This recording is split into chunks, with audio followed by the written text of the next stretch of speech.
Greetings, programs. Welcome to Rationality, from AI to Zombies.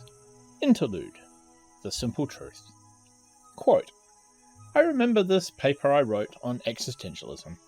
My teacher gave it back with an F.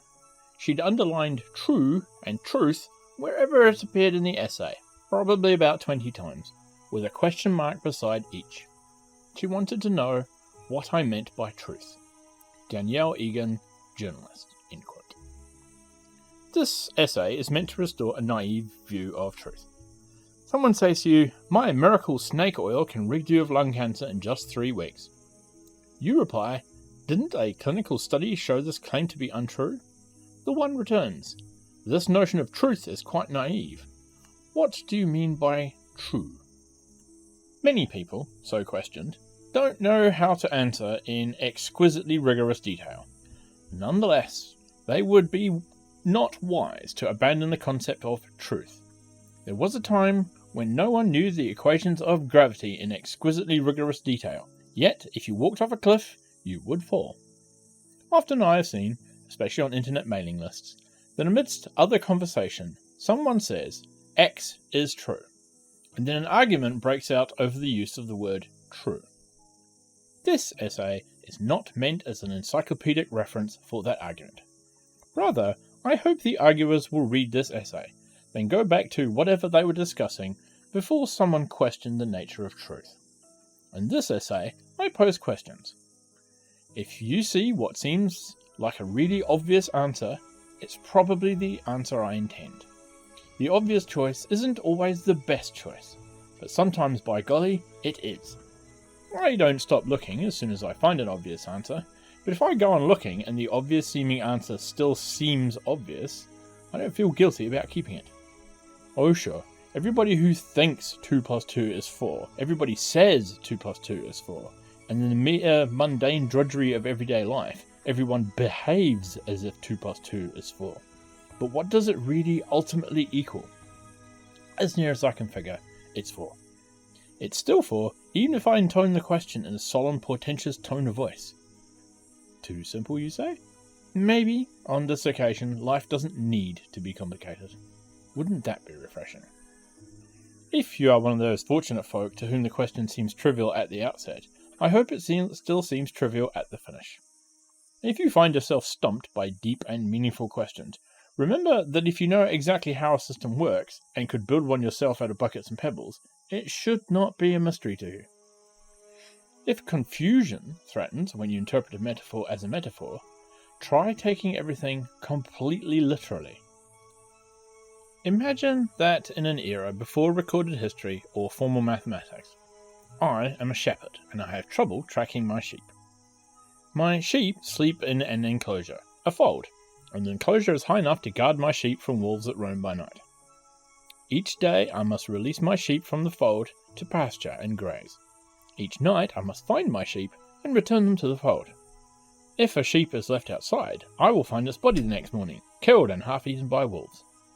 But it is so discouraging to scour the fields for hours, looking for one last sheep, when I know that probably all the sheep are in the fold. Sometimes I give up early, and I usually get away with it, but around a tenth of the time there is a dead sheep the next morning. If only there was some way to divine whether sheep are still grazing without the inconvenience of looking. I try several methods. I toss the divination sticks of my tribe. I train my psychic powers to locate sheep through clairvoyance. I search carefully for reasons to believe that all the sheep are in the fold. It makes no difference. Around a tenth of the times I turn in early, I find a dead sheep the next morning. Perhaps I realize that my methods aren't working, and perhaps I carefully excuse each failure. But my dilemma is still the same. I can spend an hour searching every possible nook and cranny, when most of the time there are no remaining sheep, or I can go to sleep early and lose, on average, 1/10 of a sheep. Late one afternoon, I feel especially tired. I toss the divination sticks, and the divination sticks say that all the sheep have returned. I visualize each nook and cranny, and don't imagine any scrying sheep. I'm still not confident though, so I look inside the fold, and it seems like there are a lot of sheep, and I review my earlier efforts and decide that I was especially diligent. This dissipates my anxiety and I go to sleep. The next morning I discover 2 dead sheep. Something inside me snaps and I begin thinking creatively. That day, loud hammering noises come from the gate of the sheepfold's enclosure. The next morning I open the gate of the enclosure only a little way, and as each sheep passes out of the enclosure, I drop a pebble into a bucket nailed up next to the door. In the afternoon, as each returning sheep passes by, I take 1 pebble out of the bucket. When there are no pebbles left in the bucket, I can stop searching and turn in for the night. It is a brilliant notion. It will revolutionize shepherding. That was the theory. In practice, it took considerable refinement before the method worked reliably. Several times I searched for hours and didn't find any sheep, and the next morning there were no stragglers. On each of these occasions, it required deep thought to figure out where my bucket system had failed. On returning from one fruitless search, I thought back and realized that the bucket already contained pebbles when I started. This, it turned out, was a bad idea. Another time, I randomly tossed pebbles into the bucket to amuse myself between the morning and the afternoon. This too was a bad idea, as I realized after searching for a few hours. But I practiced my pebble craft and became a reasonably proficient pebble crafter. One afternoon, a man richly attired in white robes, leafy laurels, sandals, and a business suit, trudges along the sandy trail that leads to my pastures. "Can I help you?" I inquire. The man takes a badge from his coat and flips it open, proving beyond the shadow of a doubt that he is Marcus Fisticus Maximus, a delegate from the Senate of Rum. One might wonder whether another could steal the badge, but so great of the power of these badges that if any other to use them, they would that instant be transformed into Marcos. "Call me Mark," he says. "I am here to confiscate the magic pebbles in the name of the Senate. Artifacts of such great power must not fall into ignorant hands." "That bleeding apprentice," I gruss under my breath. "He's been yakking to the villagers again." Then I look at Mark's stern face and sigh. "They aren't magic pebbles," I say aloud. "Just ordinary stones I picked up from the ground." A flicker of confusion crosses Mark's face. Then he brightens again. "Then I'm here for the magic bucket," he declares. "It's not a magic bucket," I say wearily. "I used to keep dirty socks in it." Mark's face is puzzled. "Then where is the magic?" he demands. An interesting question. "It's hard to say," I say. My current apprentice, Audrey, attracted by the commotion, wanders over and volunteers his explanation. "It's the level of pebbles in the bucket," Audrey says. "There's a magic level of pebbles, and you have to get the level just right or it doesn't work. If you throw in more pebbles or take some out, the bucket won't be at the magic level anymore. Right now, the magic level is," he peers into the bucket, "about 1/3 full." "I see," Mark says excitedly. From his back pocket, Mark takes out his own bucket and a heap of pebbles. Then he grabs a handful of pebbles and stuffs them into the bucket. Then Mark looks into the bucket, noticing how many pebbles there are. "There we go," Mark says. "The magic level of this bucket is half full." "Like that?" "No," Audrey says sharply. "Half full is not the magic level. The magic level is about 1/3. Half full is definitely unmagic. Furthermore, you're using the wrong bucket." Mark turns to me puzzled. "I thought you said the bucket wasn't magic." "It's not," I say. A sheep passes out through the gate, and I toss another pebble into the bucket. "Besides, I'm watching the sheep. Talk to Audrey." Mark dubiously eyes the pebble I tossed in, but decides to temporarily shelve the question. Mark turns to Audrey and draws himself up haughtily. "It's a free country," Mark says. "Under the benevolent dictatorship of the Senate, of course. I can drop whichever pebbles I like into whatever bucket I like." Audrey considers this. "No, you can't," he says finally. "There won't be any magic." "Look," says Mark patiently, "I watched you carefully. You looked in your bucket, checked the level of pebbles, and called that the magic level. I did exactly the same thing." "That's not how it works," says Audrey. "Oh, I see," says Mark. "It's not the levels of pebbles in my bucket that's magic, it's the level of pebbles in your bucket. Is that what you claim? What makes your bucket so much better than mine, huh?" "Well," says Audrey, "if we were to empty your bucket and pour all the pebbles from my bucket into your bucket, then your bucket would have the magic level. There's also a procedure we can use to check your bucket to see if it has the magic level, if we know that my bucket has a magic level.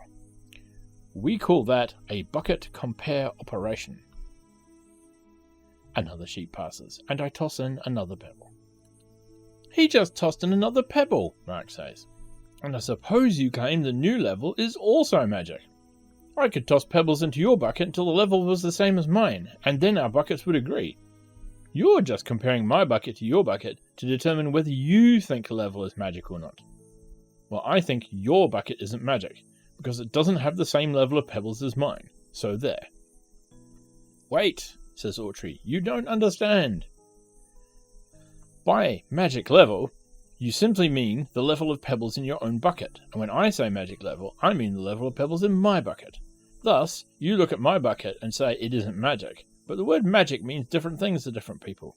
You need to specify whose magic it is. You should say that my bucket doesn't have Autry's magic level, and I say that your bucket doesn't have Mark's magic level. That way, the apparent contradiction goes away.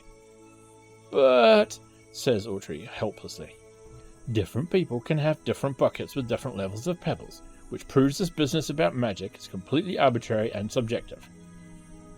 Mark, I say, did anyone tell you what these pebbles do? Do? Says Mark. I thought they were just magic. If the pebbles didn't do anything, says Autry, our ISO 9000 process efficiency auditor would eliminate the procedure from our daily work. What's your auditor's name? Darwin, says Autry. Says Mark. Charles does have a reputation as a strict auditor. So do the pebbles bless the flocks and cause the increase of sheep? No, I say. The virtue of the pebbles is this. If we look into the bucket and see the bucket is empty of pebbles, we know that the pastures are likewise empty of sheep. If we do not use the bucket, we must search and search until dark, lest one last sheep remain. Or, if we stop our work early, and sometimes the next morning we find dead sheep, for the wolves savage any sheep left outside. If we look in the bucket, we know all the sheep are home, and we can retire without fear. Mark considers this. That sounds rather implausible, he says eventually. Did you consider using divination sticks? Divination sticks are infallible, or at least anyone who says they're infallible is... Reboot.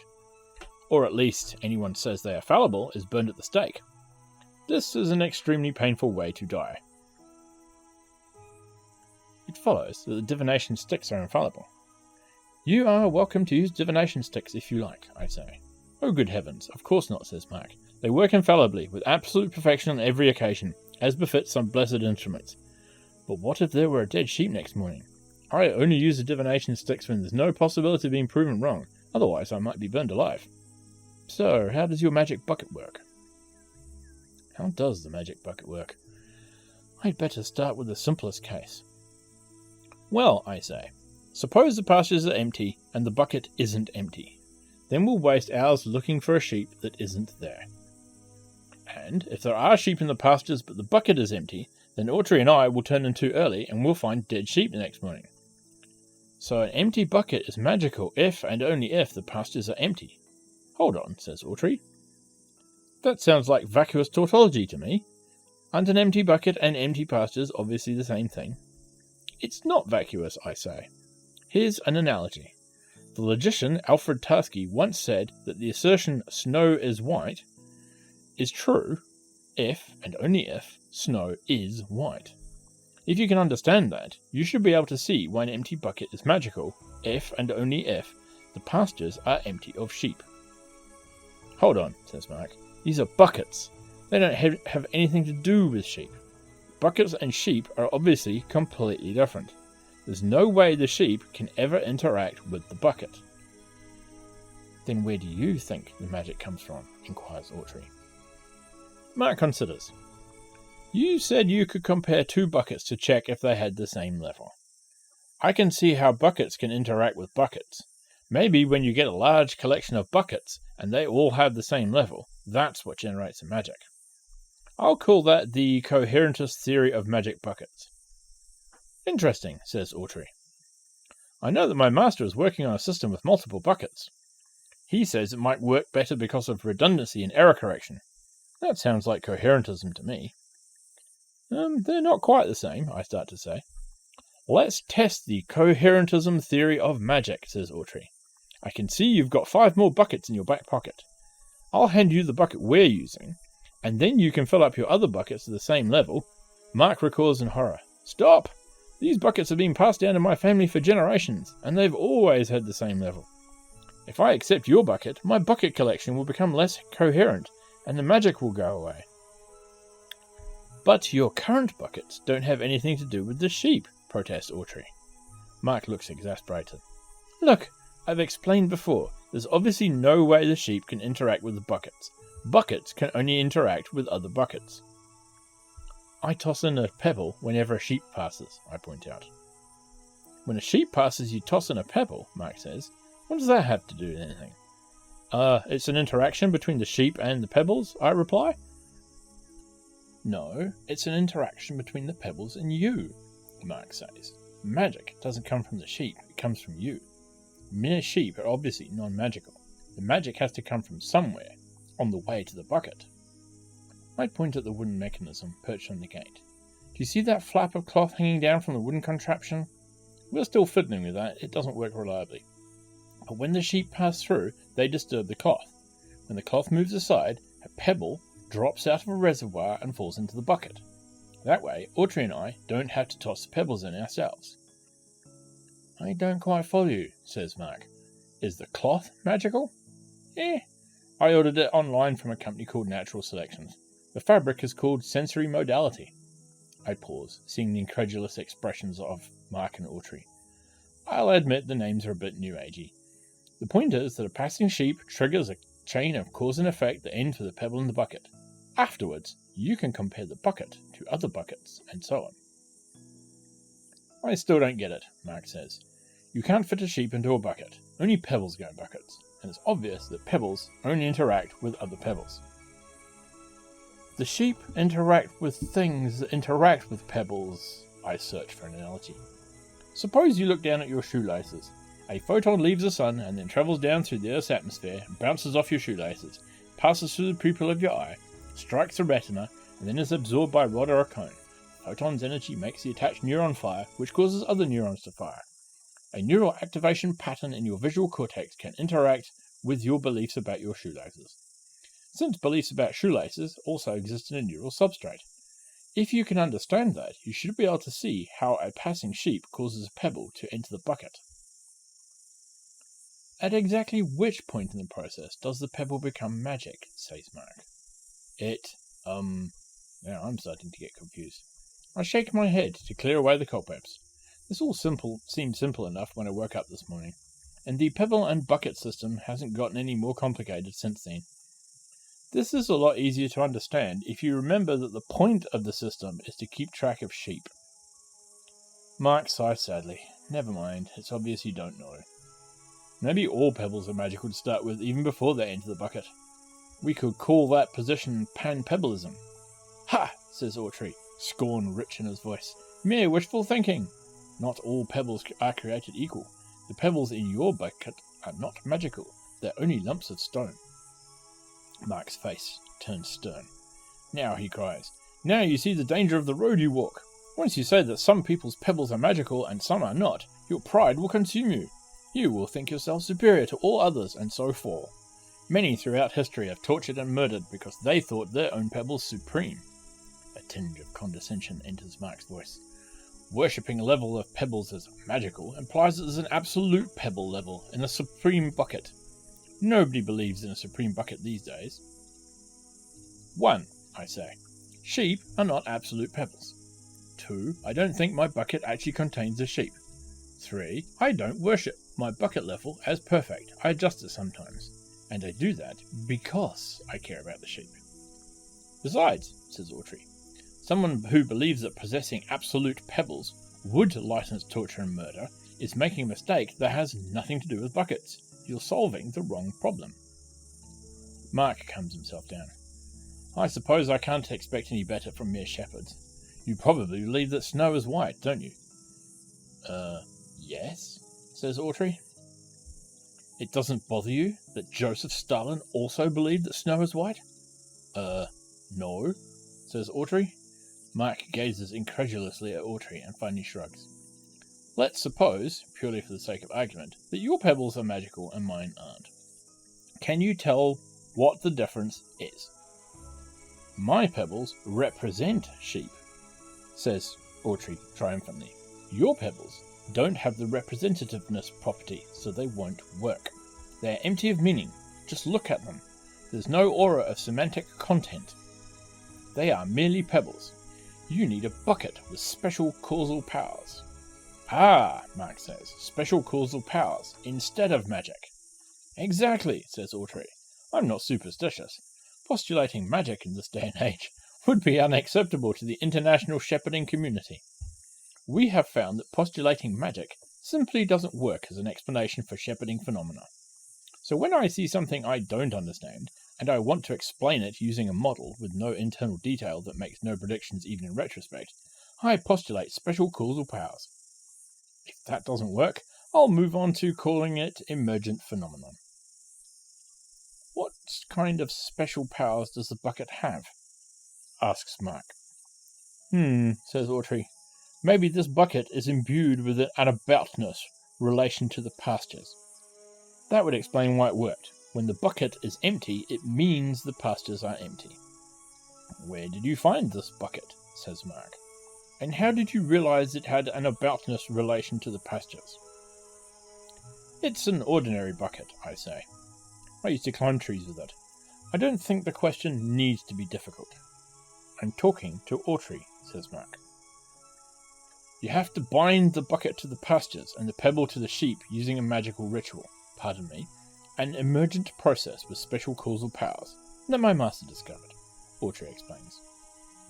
Autry then attempts to describe the ritual, with Mark nodding along in sage comprehension. You have to throw in a pebble every time a sheep leaves through the gate, says Mark, and take out a pebble every time a sheep returns? Autry nods. Yeah. That must be really hard, Mark says sympathetically. Autry brightens, soaking up Mark's sympathy like rain. Exactly, says Autry. It's extremely hard on your emotions. When the bucket has held its level for a while, you tend to get attached to that level. A sheep passes then, leaving through the gate. Autry sees. He stoops, picks up a pebble, and holds it aloft in the air. Behold, Autry proclaims, a sheep has passed. I must now toss a pebble into this bucket, my dear bucket, and destroy that fond level which it has held for so long. Another sheep passes. Autry, caught up in his drama, misses it, so I plunk a pebble into the bucket. Autry is still speaking. For that is a supreme test of the shepherd, to throw in the pebble, be it ever so agonizing, be the old level ever so precious. Indeed, only the best of shepherds can meet a requirement so stern. Autry, I say, if you want to be a great shepherd someday, learn to shut up and throw in the pebble. No fuss, no drama, just do it. And this ritual, says Mark, it binds the pebbles to the sheep by the magical laws of sympathy and contagion like a voodoo doll? Autry winces and looks around. Please don't call it sympathy and contagion. We shepherds are an anti-superstitious folk. Use the word intentionality, or something like that. Can I look at the pebble? Says Mark. Sure, I say. I take one of the pebbles out of the bucket and toss it to Mark. Then I reach to the ground, pick up another pebble and drop it into the bucket. Autry looks at me puzzled. Didn't you just mess it up? I don't think so. We'll know if I messed it up if there's a dead sheep next morning, or if we search for a few hours and don't find any sheep. But, Autry says, I taught you everything you know, but I haven't taught you everything I know. Mark is examining the pebble, staring at it intently. He holds his hands over the pebble and mutters a few words, and then shakes his head. I don't sense any magical power, he says. Pardon me, I don't sense any intentionality. A pebble only has intentionality if it's inside an emergent bucket, says Autry. Otherwise, it's just a mere pebble. Not a problem, I say. I take a pebble out of the bucket and toss it away. Then I walk over to where Mike stands, tap his hand holding a pebble, and say, I declare this hand to be part of the magical bucket. And then I resume my post at the gates. Autry laughs. Now you're just being gratuitously evil. I nod, for this is indeed the case. Is that really going to work, though? Says Autry. I nod again, hoping that I'm right. I've done this before with 2 buckets, and in principle there should be no difference between Mark's hand and a bucket, even if Mark's hand is imbued with the elan vital that distinguishes live matter from dead matter. This trick should work as well as if Mark were a marble statue. Mark is looking at his hand, a bit unnerved. So the pebble has intentionality again, now? Yep, I say. Don't add any more pebbles to your hand, or throw away the one you have, or you'll break the ritual. Mark nods solemnly. Then he resumes, inspecting the pebble. I understand how your flocks grew so great, Mark says.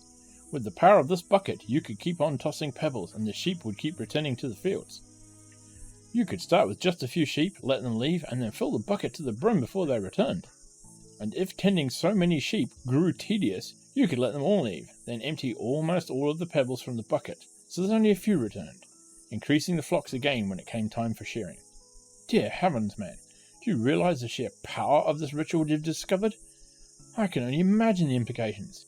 Humankind might leap ahead a decade, no, a century. It doesn't work that way, I said. If you add a pebble when a sheep hasn't left, or remove a pebble when a sheep hasn't come in, that breaks the ritual. The power does not linger in the pebbles, but vanishes all at once, like a soap bubble popping. Mark's face is terribly disappointed. Are you sure? I nod. I tried that, and it didn't work. Mark sighs heavily, and this math seemed so powerful and useful until then. Oh well, so much for human progress. Mark, it was a brilliant idea, says Autry encouragingly. The notion didn't occur to me, and yet it's so obvious. It would save an enormous amount of effort. There must be some way to salvage your plan. We could try different buckets, looking for that one that would keep the magical power, the intentionality in the pebbles, even without the ritual. Or try other pebbles. Maybe our pebbles have the wrong properties to have inherent intentionality. What if we tried using stones carved to resemble tiny sheep? Or just write sheep on the pebbles? That might be enough. Not going to work, I predict dryly. Autry continues. Or maybe we need organic pebbles instead of silicon pebbles. Or maybe we need to use expensive gemstones. The price of gemstones doubles every 18 months. So you could buy a handful of cheap gemstones now and wait, and in 20 years they'd be really expensive. You tried adding pebbles to create more sheep and it didn't work? Mark asked me. What exactly did you do? I took a handful of dollar bills, and then I hid the dollar bills under a fold in my blanket, one by one. Each time I hid another dollar bill, I took a paperclip from a box, making a small heap. I was careful not to keep track in my head, so that all I knew is that there were many dollar bills and many paperclips, and when all the bills were hidden under my blanket, I added a single additional paperclip to the heap, the equivalent of tossing an extra pebble into the bucket. Then I started taking dollar bills from under the fold and putting the paperclips back in the box, and when I finished, a single paperclip was left over. What does that result mean? Asked Autry. It means the trick didn't work. Once I broke the ritual by that single misstep, the power did not linger, but vanished instantly. The heap of paperclips and the pile of dollar bills no longer went empty at the same time. You actually tried this? Says Mark. Yes, I say.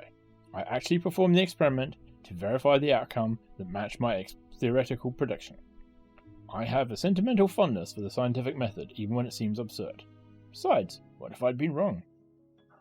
If it had worked, says Mark, you'd have been guilty of counterfeiting. Imagine if everybody did that. The economy would collapse. Everyone would have billions of dollars of currency, and yet there'll be nothing for money to buy. Not at all, I reply. By the same logic whereby adding another paperclip to the heap creates another dollar bill, creating another dollar bill would create an additional dollar's worth of goods and services. Mark shakes his head. Counterfeiting is still a crime. You should not have tried. I was reasonably confident I would fail, I said. Aha, Mark says. You expected to fail. You didn't believe you could do it. Indeed, I admit. You have guessed my expectations with stunning accuracy. Well, that's a problem, Mark says briskly. Magic is fueled by belief and willpower. If you don't believe you can do it, you can't. You need to change your belief about the experimental result. That will change the result itself. Funny, I say nostalgically. That's what Autry said when I told him about the pebble and bucket method. It was too ridiculous for him to be believed, so it wouldn't work for him. How did you persuade him? Inquired Mark. I told him to shut up and follow instructions, I say. And when the method worked, Autry started to believe it. Mark frowns, puzzled. That makes no sense. It doesn't resolve the essential chicken and egg dilemma. Sure it does. The bucket method works whether or not you believe in it. That's absurd, sputters Mark. I don't believe in magic that works whether or not you believe in it. I said that too, chimes in Autry. Apparently I was wrong. Mark screwed up his face in concentration. But if you don't believe in magic that works whether or not you believe in it, then why did the bucket method work when you didn't believe in it? Did you believe in magic that works whether or not you believe in it, whether or not you believe in magic that works whether or not you believe in it? I don't think so, says Autry doubtfully. Then if you don't believe in magic that works whether or not you... Hold on a second, I need to work this out with a paper and pencil. Mark scribbles frantically, looks skeptically at the result, turns a piece of paper upside down, and then gives up. Never mind, says Mark. Magic is difficult enough for me to comprehend. Meta-magic is out of my depth. Mark, I don't think you understand the art of bucketcraft, I say. It's not about using pebbles to control sheep. It's about using sheep to control pebbles. In this art, it is not necessary to begin by believing the art will work. Rather, first the art works. Then one comes to believe that it works. Or so you believe, says Mark. So I believe, I reply, because it happens to be a fact. The correspondence between reality and my beliefs comes from reality controlling my beliefs, not the other way around. Another sheep passes, causing me to toss in another pebble. Ah, now we come to the root of the problem, says Mark. What's this so-called reality business? I understand what it means for a hypothesis to be elegant or falsifiable or compatible with the evidence. It sounds to me like calling a belief true or real or actual is merely the difference between saying you believe something and saying you really, really believe something. I pause. Well, I say slowly, frankly, I'm not entirely sure myself where this reality business comes from. I can't create my own reality in a lab, so I must not understand it yet. But occasionally I believe strongly that something is going to happen, and then something else happens instead. I need a name for whatever it is that determines my experimental results, so I call it reality. This reality is somehow separate from even my very best hypotheses. Even when I have a simple hypothesis strongly supported by all the evidence I know, sometimes I'm still surprised. So I need different names for the thingies that determine my predictions and the thingy that determines my experimental results. I call the former thingies belief, and the latter thingy reality. Mark snorts. I don't even know why I bother listening to this obvious nonsense. Whatever you say about the so-called reality, it is merely another belief. Even your belief that reality precedes your belief is a belief. It follows, as a logical inevitability, that reality does not exist. Only beliefs exist. Hold on, says Autry. Could you repeat that last part? You lost me with that sharp swerve in the middle. No matter what you say about reality, it's just another belief, explains Mark. It follows with crushing necessity that there is no reality, only beliefs. I see, I say. The same way that no matter what you eat, you need to eat it with your mouth. It follows that there is no food, only mouths. Precisely, says Mark. Everything that you eat has to be in your mouth. How can there be food that exists outside your mouth? The thought is nonsense, proving that food is an incoherent notion. That's why we're all starving to death. There is no food. Autry looks down at his stomach, but I'm not starving to death. Aha! Shouts Mark triumphantly. And how did you utter that very objection? With your mouth, my friend, with your mouth. What better demonstration could you ask that there is no food? What's all this about starvation? Demands a harsh, rasping voice from directly behind me. Autry and I stay calm, having gone through this before. Mark leaps a foot in the air, startled almost out of his wits. Inspector Darwin smiles tightly, pleased at achieving surprise, and makes a small tick on his clipboard. Just a metaphor, Mark says quickly. You don't need to take away my mouth or anything like that. Why do you need a mouth if there is no food? Demands Darwin angrily. Never mind. I have no time for this foolishness. I'm here to inspect the sheep. Throck's thriving, sir. No dead sheep since January. Excellent. I award you 0.12 units of fitness. Now what is this person doing here? Is he a necessary part of the operations? As far as I can see, he would be of more use to the human species if he hung off a hot air balloon as ballast, I say. Ouch, says Autry mildly. I do not care about the human species. Let him speak for himself, says Darwin. Mark draws himself up haughtily. This mere shepherd, he says, gesturing at me, has claimed that there is such a thing as reality. This offends me, because I know with a deep and abiding certainty that there is no truth. The concept of truth is merely a stratagem for people to impose their own beliefs on others. Every culture has a different truth, and no culture's truth is superior to any other. This that I have said holds at all time and in all places, and I insist that you agree. Hold on a second, says Autry.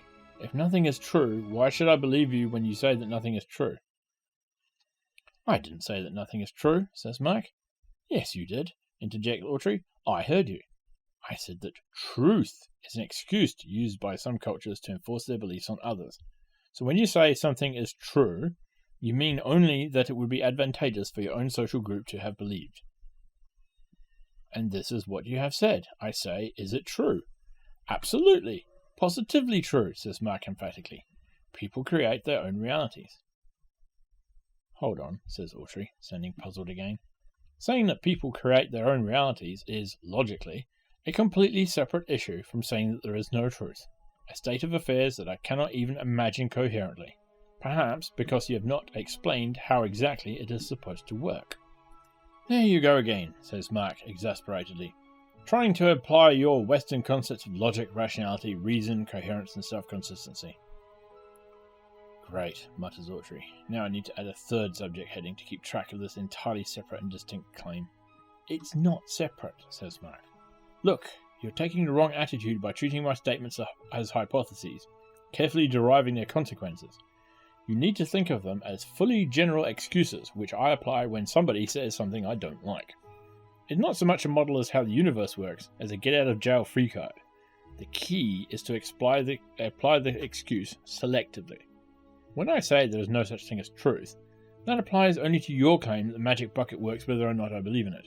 It does not apply to my claim that there is no such thing as truth. Why not? Inquires Autry. Mark heaves a patient sigh. Autry, do you think you're the first person to think of that question?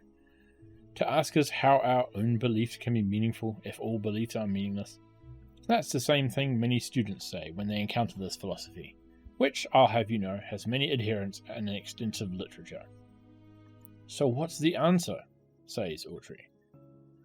We named it the reflexivity problem, explains Mark. But what's the answer? Persists Autry. Mark smiles condescendingly. Believe me, Autry, you're not the first person to think of such a simple question. There's no point in representing it to us as a triumphant refutation. But what's the actual answer? Autry says. Now I'd like to move on to the issue of how logic kills cute baby seals. You're wasting time, snaps Inspector Darwin. Not to mention losing track of sheep, I say, tossing in another pebble. Inspector Darwin looks at the two arguers, both apparently unwilling to give up their position. Listen, Darwin says, more kindly now. I have a simple notion for resolving your dispute. You say, says Darwin, pointing to Mark, that people's beliefs alter their personal realities. And you fervently believe, his finger swivels to point at Autry, that Mark's beliefs can't alter reality. So let Mark believe really hard that he can fly and then step off a cliff. Mark shall see himself fly away like a bird, and Autry shall see him plummet down and go splat, and you shall both be happy. We all pause, considering this. That sounds reasonable, Mark says finally. There's a cliff right there, observes Inspector Darwin. Autry is wearing a look of intense concentration. Finally he shouts, Wait! If that were true, we would all have long since departed to our own private universes, in which case the other people here are only figments of our imagination. There's no point in trying to prove anything to us. A long, dwindling scream comes from a nearby cliff, followed by a dull and lonely splat. Inspector Darwin flips his clipboard to the page that shows the current gene pool and pencils in a slightly lower frequency for Mark's alleles. Autry looks slightly sick. Was that really necessary? Necessary? Says Inspector Darwin, looking puzzled. It just happened. I don't quite understand your question. Autry and I turn back to our bucket. It's time to bring in the sheep. You wouldn't want to forget about that part. Otherwise, what would be the point? Here ends the interlude. Now for my thoughts. Crikey, that was a long one. I'm probably going to have to start reading these things ahead just so I have some idea what to get into. I had no idea this was going to be like more than half an hour's worth of blah-de-blah. So, about this interlude. Well, clearly it's a fictitious story and slightly silly. I mean, after all, how on earth could you have a culture that has sheep and inspectors and badgers and metal forging and money without the ability to count? But beyond that, I think I've seen something like this before. Strange as it may seem. Not this crazy people don't know how to count thing. I'm talking about when people think they have an understanding of how something works, but really they don't. They've drawn the wrong conclusions, quite logical ones in many cases, but they've got it completely wrong. For example, cargo cults. That's been mentioned in this book before, but it really springs to mind here. When you have people that see the things that happen and draw logical conclusions, but for the wrong reasons, like they see the runways, they see the planes come down, they see the cargo being offloaded, they see the good things in the cargo, and they want that for themselves. They put two and two together and think that the runways and the rituals that people are doing must be what's cooling down the planes, as opposed to the planes needing to land and the runways and rituals existing there to allow them to do it. They get the causal arrow going the wrong way.